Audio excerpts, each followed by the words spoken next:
50 വയസ്സ് കഴിഞ്ഞ സ്ത്രീകൾ അവരുടെ ആരോഗ്യത്തിൽ പ്രത്യേകമായിട്ട് എന്തെങ്കിലും സംരക്ഷിക്കേണ്ടതുണ്ടോ? സ്ത്രീകൾ അങ്ങനെയാണ്, നമ്മുടെ അമ്മമാർ അങ്ങനെയാണ്. പലപ്പോഴും ഭർത്താവിൻ്റെ കാര്യത്തിൽ, അല്ലെങ്കിൽ മക്കളുടെ കാര്യത്തിൽ, അല്ലെങ്കിൽ മരുമക്കളുടെ കാര്യത്തിൽ ഒക്കെ ഇങ്ങനെ വ്യാപൃതരായിട്ട് ഇങ്ങനെ നടക്കും. അവരുടെ ആരോഗ്യത്തെക്കുറിച്ച് അവർ മറന്നു പോകുന്നു എന്നുള്ളതാണ് സത്യം. അമ്മമാരോട് എനിക്ക് പറയാനുള്ള ഒരു റിക്വസ്റ്റ് ഇതാണ്. 50 വയസ്സ് കഴിഞ്ഞ സ്ത്രീകൾ അവരുടെ ആരോഗ്യത്തിൽ പ്രത്യേകമായിട്ട് എന്തെങ്കിലും സംരക്ഷിക്കേണ്ടതുണ്ടോ, ശ്രദ്ധിക്കേണ്ടതുണ്ടോ? നമുക്കറിയാം, 50 വയസ്സ് എന്ന് പറയുമ്പോൾ പീരിയഡ്സ് നിൽക്കുന്ന ഒരു സമയമാണ്. ഈസ്ട്രജൻ്റെ ഒരു പ്രൊട്ടക്റ്റീവ് ഇഫക്റ്റ് നാച്ചുറലായിട്ട് സ്ത്രീകൾക്ക് പ്രകൃതി തന്നെ പ്രദാനം ചെയ്യുന്നുണ്ട്. അതുകൊണ്ട് തന്നെ നിങ്ങൾ ശ്രദ്ധിച്ചാൽ അറിയാം, ഹാർട്ട് അറ്റാക്ക്, സ്ട്രോക്ക് പോലുള്ള കാര്യങ്ങളൊക്കെ ഒരു 45-50 വയസ്സ് വരെയും സ്ത്രീകളിൽ കുറവായിരിക്കും പുരുഷന്മാരെ അപേക്ഷിച്ച്. എന്നാൽ 50 വയസ്സ് കഴിയുന്നതോടുകൂടി ഈസ്ട്രജൻ്റെ ഈ ഒരു പ്രൊട്ടക്റ്റീവ് ഇഫക്റ്റ് സ്ത്രീകൾക്ക് നഷ്ടമാവുകയാണ്. മെനോപോസ് ആരംഭിക്കുന്നതോടുകൂടി. മെനോപോസ് എന്ന് പറയുന്നാൽ പീരിയഡ്സ് നിൽക്കുന്ന ഒരു സമയം.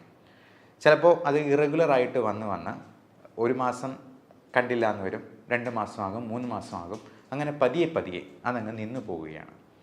അങ്ങനെ വരുമ്പോൾ പലതരത്തിലുള്ള മെറ്റബോളിക് ഡിസീസസും, ഡയബറ്റീസ്, ഹൈപ്പർ ടെൻഷൻ, തൈറോയിഡിൻ്റെ പ്രശ്നങ്ങൾ, മറ്റ് തരത്തിലുള്ള അസുഖങ്ങൾ, അമിതവണ്ണം, ഓസ്റ്റിയോപോറോസിസ്, എല്ലുകളുടെ ബലം കുറഞ്ഞു പോകുന്ന അവസ്ഥ, ഇതെല്ലാം കൂടി വന്ന് അവർക്ക് മറ്റെന്തെങ്കിലും കോംപ്ലിക്കേഷൻസിലേക്ക് എത്തിപ്പെടാനുള്ള സാധ്യത വളരെ കൂടുതലാണ്.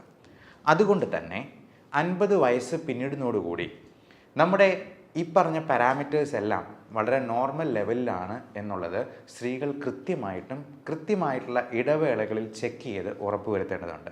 പ്രത്യേകിച്ചും അവരുടെ ബ്ലഡ് ഷുഗർ ലെവൽ, BP-യുടെ ലെവൽ, കൊളസ്ട്രോളിൻ്റെ അളവ്, തൈറോയിഡിൻ്റെ TSH, ഫ്രീ T3, T4 ഇതെല്ലാം ഫാസ്റ്റിങ്ങിൽ ചെയ്യുന്നതാണ് ഏറ്റവും ഉത്തമം. അങ്ങനെ ഷുഗറിൽ എന്തെങ്കിലും വേരിയേഷൻ കാണുന്നുണ്ടെങ്കിൽ ഷുഗറിന് 3 മാസത്തെ കൺട്രോൾ ആയിട്ടുള്ള HbA1cയുടെ ലെവൽ നമ്മൾ നോക്കി പരിശോധിച്ച് ഉറപ്പുവരുത്തേണ്ടതുണ്ട്. പലപ്പോഴും ഷുഗറിന് നമ്മൾ മരുന്ന് തുടങ്ങുന്നത് അവർക്ക് HbA1c ഒരു 6-ൽ കൂടുതലാണെങ്കിൽ അത് ഒരു പ്രീ ഡയബറ്റിക് സ്റ്റേജ് ആയിട്ട് നമ്മൾ കണക്കാക്കണം. 5.7-ൽ താഴെയാണ് പ്രമേഹം ഇല്ലാത്ത ഒരാളുടെ നോർമൽ വാല്യൂ. 7-ന് മുകളിലാണെങ്കിൽ തീർച്ചയായിട്ടും അതിന് മരുന്ന് കൂട്ടേണ്ടതായിട്ടോ നമ്മുടെ ഡയറ്റിലും എക്സസൈസിലും കൂടുതൽ ശ്രദ്ധിക്കേണ്ടതായിട്ടുമുണ്ട്. അപ്പോൾ ഡയറ്റ് നമുക്കെല്ലാവർക്കും അറിയാം, അമിതവണ്ണം ഉണ്ടാക്കുന്ന ഭക്ഷണങ്ങൾ പരമാവധി കുറയ്ക്കുന്നത് തന്നെയാണ് നല്ലത്. അത് ഏറ്റവും പ്രധാനം ഷുഗർ ഉള്ള ഭക്ഷണ സാധനങ്ങൾ, ബേക്കറി സാധനങ്ങൾ, മൈദ അടങ്ങിയിട്ടുള്ള സാധനങ്ങൾ, പിന്നെ അരിയാഹാരങ്ങളാണെങ്കിലും നമ്മൾ കഴിക്കുന്നതിൽ നിന്നും ഒന്ന് പകുതിയാക്കി കുറയ്ക്കാൻ പറ്റുവാണെങ്കിൽ ഏറെ നല്ലത്. പ്ലേറ്റ് മെത്തേഡ് ഫോളോ ചെയ്യുകയാണ് എന്നാണ് നമ്മൾ ഡോക്ടർമാർ സാധാരണ അഡ്വൈസ് ചെയ്യുക. 1/4 carbohydrate, 1/4 protein, 1/4 green leafy vegetables, 1/4 fruits. അപ്പോൾ ഇങ്ങനെയുള്ള പ്ലേറ്റ് മെത്തേഡിലോട്ട് മാറുക. കൃത്യമായി അരമണിക്കൂറെങ്കിലും ഒരു ദിവസം എക്സസൈസിന് വേണ്ടി കൊടുക്കാനായിട്ട് ശ്രമിക്കുക. എക്സസൈസ് നമുക്ക് പ്രായമായവർക്ക് ചെയ്യാൻ പറ്റുന്ന രീതിയിലുള്ള ലളിതമായ വ്യായാമങ്ങളുണ്ട്. അപ്പോൾ അങ്ങനെയുള്ള വ്യായാമങ്ങൾ നമ്മൾ നമ്മുടെ ചാനലിൽ തന്നെ അപ്ലോഡ് ചെയ്തിട്ടുണ്ട്. ഞങ്ങളുടെ കൂടെ തന്നെ എക്സസൈസ് ചെയ്യാവുന്ന രീതിയിൽ നമ്മൾ ലൈവായിട്ടുള്ള വീഡിയോസും അപ്ലോഡ് ചെയ്യുന്നുണ്ട്. അപ്പോൾ ഞങ്ങളുടെ കൂടെ തന്നെ പാർട്ടിസിപ്പേറ്റ് ചെയ്ത് ഈ എക്സസൈസിലും പാർട്ടിസിപ്പേറ്റ് ചെയ്തുകൊണ്ട് നമ്മുടെ ഫാമിലിയിൽ ഒരു അംഗമായിരിക്കാൻ ഞങ്ങളെ കൂടി അനുവദിക്കുക എന്നുള്ളതാണ് പറയാനുള്ളത്. അതോടൊപ്പം 50 വയസ്സ് പിന്നിടുമ്പോഴേക്കും നമുക്ക് ക്യാൻസർ എന്ന് പറയുന്ന ഒരു മഹാമാരി നമ്മളെ ഒന്ന് കീഴ്പ്പെടുത്താൻ അല്ലെങ്കിൽ ഒന്ന് ഞൊണ്ടി നോക്കാനുള്ള സാധ്യതയുണ്ട്. പ്രത്യേകിച്ചും സ്ത്രീകൾക്ക് ഇപ്പോൾ അണ്ഡാശയ സംബന്ധമായിട്ടുള്ള ക്യാൻസറുകളോ അസുഖങ്ങളോ വരാം. യൂട്രസ് സംബന്ധമായിട്ടുള്ള മിക്കവാറും ഹിസ്റ്റക്ടമിയൊക്കെ കഴിഞ്ഞിട്ടുള്ള പേഷ്യൻസ് ഉണ്ടാകും, യൂട്രസ് റിമൂവ് ചെയ്യാതെ. ഇപ്പോൾ പലപ്പോഴും ഇങ്ങനെയുള്ള പ്രശ്നങ്ങളൊക്കെ സ്ത്രീകൾ ആരോടും പറയാതെ ഒളിച്ചു വെച്ചിങ്ങനെ മുമ്പോട്ട് പോകും. അത് അതിസങ്കീർണമായി കഴിയുമ്പോഴായിരിക്കും പുറത്താരെങ്കിലുമൊക്കെ അറിയുക തന്നെ. ഞാൻ ഇപ്പോഴും ഓർക്കുന്നുണ്ട്, എൻ്റെ മെഡിക്കൽ കോളേജിൽ പഠിച്ചുകൊണ്ടിരിക്കുന്ന സമയത്ത് ഗൈനക്കോളജി ഡിപ്പാർട്ട്മെൻറ്റിൽ യൂട്രസ് അങ്ങ് ഇറങ്ങി താഴെ വന്ന് ഡെക്കുബിറ്റസ് അൾസർ എന്ന് പറയും, അതായത് ഈ ഗർഭപാത്രം ഇറങ്ങിയിട്ട് അതിൽ വ്രണങ്ങളായിട്ട് വന്നിരുന്ന ഒരു അമ്മയുണ്ടായിരുന്നു. അവർക്കത് പുറത്ത് പറയാൻ പേടിയായിരുന്നു, അല്ലെങ്കിൽ മടിയായിരുന്നു. അതുപോലെ പൈൽസിൻ്റെ അസുഖങ്ങളും അങ്ങനെ ഉദരസംബന്ധമായിട്ടുള്ള രോഗങ്ങളുമൊക്കെ അവർ മറച്ചു പിടിച്ചുകൊണ്ട് നടക്കും. അങ്ങനെ ഒരു കാരണവശാലും ചെയ്യാൻ പാടില്ല. നമുക്ക് പ്രായമായിട്ടുള്ള സ്ത്രീകൾ, അമ്മമാർ വീട്ടിലുണ്ടെന്നുണ്ടെങ്കിൽ അവരോട് ഇടയ്ക്കൊക്കെ ഇങ്ങനെയുള്ള കാര്യങ്ങളുണ്ടോ എന്നുള്ളത് ചോദിക്കാം. അതുപോലെ തന്നെ ബ്രസ്റ്റിൻ്റെ എന്തെങ്കിലും നൊഡ്യൂൾസോ ലംസോ ഒക്കെ ആയിട്ടുണ്ടെന്നുണ്ടെങ്കിൽ ഒട്ടും മടിക്കാതെ തന്നെ നിങ്ങളുടെ ഭർത്താവിനോടോ മക്കളോടോ ആരോടെങ്കിലും ഈ കാര്യങ്ങളൊന്ന് തുറന്ന് പറയാനായിട്ട് ശ്രദ്ധിക്കുക. അതോടൊപ്പം നമുക്ക് ഈ മെനോപോസിനോട് അനുബന്ധിച്ചിട്ടുള്ള ഒരുപാട് മൂഡ് സ്വിങ്സ്, ഇമോഷണൽ ഡിസ്റ്റർബൻസസ് വളരെ വളരെ കോമൺ ആണ്. കഴിഞ്ഞ വെള്ളിയാഴ്ച എൻ്റെ അടുത്ത് വന്ന ഒരു അമ്മയ്ക്ക് ഭർത്താവിനെ പറ്റി ഒരുപാട് പരാതികളാണ്. പുള്ളി പുകവലിക്കും, മദ്യപിക്കും, വേറെ എന്താണ്ടോ ഹാൻഡ്സ് പോലത്തെ സാധനങ്ങൾ ഉപയോഗിക്കും. രണ്ടുപേരും ഗവൺമെൻറ് സർവൻസ് ആയിരുന്നു. ഭർത്താവ് റിട്ടയർ ചെയ്യാൻ പോകുന്നു, അമ്മ ഇപ്പോഴും വർക്ക് ചെയ്യുന്നുണ്ട്. ഇത് ഈ ഭർത്താവിൻ്റെ കാര്യങ്ങൾ ഇങ്ങനെ പറഞ്ഞ് സ്ത്രീകൾ അങ്ങനെയാണ്, നമ്മുടെ അമ്മമാർ അങ്ങനെയാണ്. പലപ്പോഴും ഭർത്താവിൻ്റെ കാര്യത്തിൽ, അല്ലെങ്കിൽ മക്കളുടെ കാര്യത്തിൽ, അല്ലെങ്കിൽ മരുമക്കളുടെ കാര്യത്തിൽ ഒക്കെ ഇങ്ങനെ വ്യാപൃതരായിട്ട് ഇങ്ങനെ നടക്കും. അവരുടെ ആരോഗ്യത്തെക്കുറിച്ച് അവർ മറന്നു പോകുന്നു എന്നുള്ളതാണ് സത്യം. അപ്പോൾ അമ്മമാരോട് എനിക്ക് പറയാനുള്ള ഒരു റിക്വസ്റ്റ് ഇതാണ്: ഇനി 50 വയസ്സ് പിന്നിട്ടെന്നാൽ നമ്മൾ ബാക്കിയുള്ളവരുടെ കാര്യത്തിൽ ഇടപെടുന്നതും അവരെ ശകാരിക്കുന്നതും അവരെ നേർവഴിക്ക് നയിക്കുന്നതിനും പകരം നമ്മുടെ കാര്യങ്ങൾ കൂടുതലായിട്ട് ശ്രദ്ധിക്കാനായിട്ട് നോക്കുക. നമ്മുടെ സന്തോഷം, നമ്മുടെ ആരോഗ്യം അത് നമ്മുടെ കൈകളിൽ മാത്രമാണ് എന്നുള്ള കാര്യം ഇടയ്ക്കിടയ്ക്ക് ഓർമ്മിപ്പിക്കുന്നത് നന്നായിരിക്കും.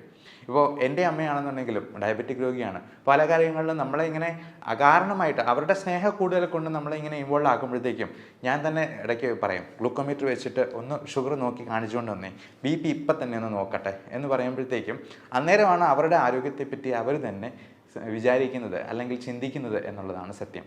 അപ്പോൾ ഇത്തരത്തിലുള്ള കാര്യങ്ങളിൽ നമ്മൾ തന്നെ പ്രത്യേക ശ്രദ്ധ പുലർത്തുക. മാത്രമല്ല, നമുക്ക് സന്തോഷമുണ്ടാക്കുന്നത് എന്താണ് എന്നുള്ളത് സ്വയം മനസ്സിനോട് ചോദിച്ചറിഞ്ഞ് ആ കാര്യങ്ങളിൽ വ്യാപൃതരാവാനായിട്ട് പ്രത്യേകം ശ്രദ്ധിക്കുക. ഈ സ്ട്രെസ് മാനേജ്മെൻറ്റ് വളരെ വളരെ വളരെ ഇമ്പോർട്ടൻ്റ് ആയിട്ടുള്ളൊരു കാര്യമാണ്. കാരണം നമ്മുടെ മറ്റു പല അസുഖങ്ങളും ഈ പറയുന്ന സൈക്കോളജിക്കലായിട്ടുള്ള പ്രോബ്ലംസിൽ നിന്ന് വരാം. നമ്മുടെ ഈ സ്ട്രെസ് ഹോർമോൺസ് റിലീസ് ആകുമ്പോൾ തന്നെ നമ്മുടെ ഹൃദയത്തിൻ്റെ ആരോഗ്യത്തെയും ശ്വാസകോശത്തിൻ്റെ ആരോഗ്യത്തെയും, ശ്വാസകോശം നന്നായിട്ട് ഫങ്ഷൻ ചെയ്താലേ നമ്മുടെ ബ്ലഡിൽ ആവശ്യത്തിന് ഓക്സിജൻ ഉണ്ടാകത്തുള്ളൂ. എന്നാലേ അത് ഹൃദയം പമ്പ് ചെയ്ത് എല്ലാ കോശങ്ങളിലേക്കും എത്തിക്കത്തുള്ളൂ. അതുപോലെ തലച്ചോറിൻ്റെ ആരോഗ്യത്തെയും എല്ലാം ബാധിക്കും. ഞാൻ കഴിഞ്ഞ ദിവസം വന്ന ആ അമ്മയുടെ കാര്യത്തിൽ അമ്മയ്ക്ക് ഉറക്കമില്ലാണ്ട് പോയിരിക്കുകയാണ്. എന്നാൽ ഇതിന് ഒരു ട്രീറ്റ്മെൻറ്റ് എടുക്കാനായിട്ട് അമ്മയ്ക്ക് തന്നെ മടിയാണ്. എന്നിട്ട് അമ്മയുടെ ആങ്ങളയുടെ പേരിലാണ് എനിക്ക് ഫയൽ എടുത്തുകൊണ്ട് വന്നതാണ് എന്നുള്ളതാണ് ഏറ്റവും രസകരമായിട്ടുള്ള കാര്യം. അപ്പോൾ ഈ ആങ്ങള നിർബന്ധിച്ച് പറഞ്ഞാണ് എൻ്റെ അടുത്തേക്ക് കൂട്ടിക്കൊണ്ട് വന്നത്. അപ്പോൾ അമ്മയോട് ഞാൻ ഒരു അരമണിക്കൂറോളം, ഒത്തിരി ദൂരത്തുനിന്ന് വന്നതാണ്, നമുക്ക് ഒരുപാട് ദൂരത്തുനിന്ന് 3-4 മണിക്കൂറൊക്കെ ട്രാവൽ ചെയ്ത് വരുന്ന പേഷ്യൻസ് ഉണ്ട്. അപ്പം നമ്മൾ അരമണിക്കൂറെങ്കിലും അവരോട് സംസാരിക്കാനായിട്ട് സമയം കണ്ടെത്താറുണ്ട്, എത്ര തിരക്കുണ്ടെങ്കിലും. അപ്പോൾ അങ്ങനെ ഈ അമ്മയോട് സംസാരിച്ചപ്പോഴാണ് ഈ പറഞ്ഞ കാര്യങ്ങളെല്ലാം. എന്നിട്ട് ഇത് പറഞ്ഞു വരുമ്പോഴത്തേക്കും അപ്പം ഞാൻ ചോദിച്ചു, എന്തായാലും ഈ ഭർത്താവിന് ഒരുപാട് പ്രശ്നങ്ങളുണ്ട്. ഒന്ന് അറ്റാക്ക് കഴിഞ്ഞിട്ടുള്ളതാണ്, അദ്ദേഹത്തിൻ്റെ പമ്പിങ് വളരെ കുറവാണ്, കിഡ്നിയുടെ ക്രിയാറ്റിനിൻ്റെ അളവ് കൂടി വരുന്നുണ്ട്. അപ്പോൾ ഞാൻ അമ്മയോട് പറഞ്ഞു, എന്തായിരുന്നാലും ഭർത്താവിന് ഒരു ദിവസം മരണം സംഭവിക്കും, അമ്മയ്ക്കും മരണം സംഭവിക്കും. ഈ പറഞ്ഞ പരാതികളെല്ലാം ഉന്നയിച്ചിട്ട് അവസാനം അമ്മയ്ക്കായിരിക്കും ആദ്യം അസുഖം വന്ന് മരണം സംഭവിക്കും. നമുക്ക് പറയാൻ പറ്റില്ല. നമ്മുടെ കാര്യത്തിൽ നമ്മൾ ശ്രദ്ധ പുലർത്തിയില്ലെങ്കിൽ നമ്മുടെ ആരോഗ്യം നഷ്ടമാവുന്നത് നമ്മൾ പോലും അറിയില്ല എന്നുള്ളതാണ്. അപ്പോൾ അമ്മയോട് പറഞ്ഞത് ഇപ്പോഴത്തേക്കും പറഞ്ഞു, എൻ്റെ ജീവിതം പോയി വന്നെങ്കിൽ പോയിക്കോട്ടെ, കുഴപ്പമില്ല എന്നുള്ളതാണ്. പക്ഷേ നമ്മുടെ ജീവിതം പോയി കഴിഞ്ഞിട്ടുണ്ടെങ്കിൽ നഷ്ടം നമുക്ക് തന്നെയാണ്.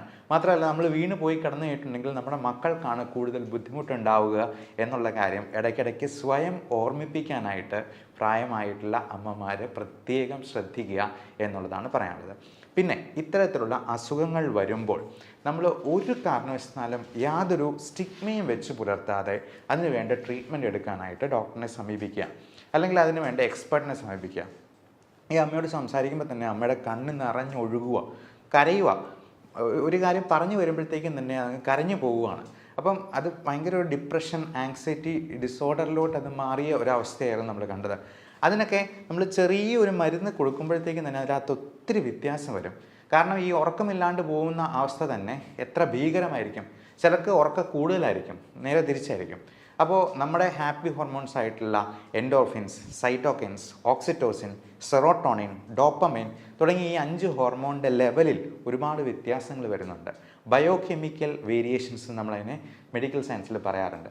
അപ്പോൾ ഈ വേരിയേഷൻസ് കറക്റ്റ് ചെയ്യാനായിട്ട് നമുക്കതിന് വേണ്ട കാര്യങ്ങളൊക്കെ ചെയ്യണം, അല്ലെങ്കിൽ അതൊരിക്കലും കറക്റ്റ് ചെയ്യാം. ഇപ്പോൾ സോഡിയോ പൊട്ടാസിയോ കുറഞ്ഞു കഴിയുമ്പോഴത്തേക്കും നമ്മൾ ആ സോഡിയം കൊടുക്കുക എന്നുള്ളതാണ് ഏറ്റവും അത്യാവശ്യമായിട്ട് ചെയ്യേണ്ടത്.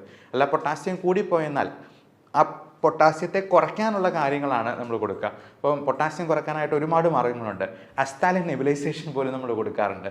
ഇൻസുലിൻ ഇൻഡെക്സ്ട്രോസ്, അത് ഈ ഹൈപ്പർ കലീമിയ പ്രോട്ടോക്കോൾ എന്ന് പറഞ്ഞാൽ ഞങ്ങൾക്ക് ക്രിട്ടിക്കൽ കെയറിൽ പ്രത്യേകമായിട്ടൊരു പ്രോട്ടോക്കോൾ തന്നെയുണ്ട്. അപ്പോൾ പൊട്ടാസ്യം ഒരു 5-6 ഒക്കെ ആയിട്ട് 6ന് മുകളിലായി കഴിയുമ്പോഴത്തേക്കും പേഷ്യൻറ്റിന് ഒരുപാട് പ്രശ്നങ്ങൾ വരും.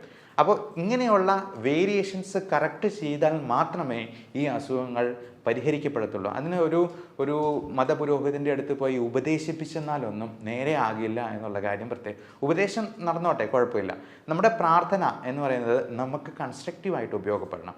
പലപ്പോഴും ഈ സ്ത്രീകളായിരിക്കും കൂടുതലും ഈ മത പുരോഹിതരുടെ അടുത്തോ അല്ലെങ്കിൽ പള്ളികളിലോ അമ്പലങ്ങളിലോ ഒക്കെ ഇങ്ങനെ കയറി ഇറങ്ങുന്നത്. അതിന് കാരണം അവരൊരു കാരണമുണ്ടാക്കി പുറത്തിയാടുകയാണെന്നാണ് നമുക്ക് തോന്നിയിട്ടുള്ളത്. അപ്പോൾ അങ്ങനെ വരുമ്പോഴത്തേക്കും ഇതുപോലത്തെ പല ചൂഷണങ്ങൾക്ക് പോലും ഇവർ വിധേയരാവാനുള്ള സാധ്യത കൂടുതലാണ്. പകരം ഇതിന് എക്സ്പേർട്ടായിട്ടുള്ളൊരു ഹെൽപ്പ് സ്വീകരിക്കുകയും ആവശ്യമെങ്കിൽ അതിന് ട്രീറ്റ്മെൻറ്റ് എടുക്കുകയും ചെയ്യുക എന്നുള്ളതാണ്. നമ്മുടെ ഈ സോഷ്യൽ സ്റ്റിഗ്മ നമ്മുടെ നാട്ടിൽ മാത്രമേ ഇത്രയധികം ഉള്ളൂ.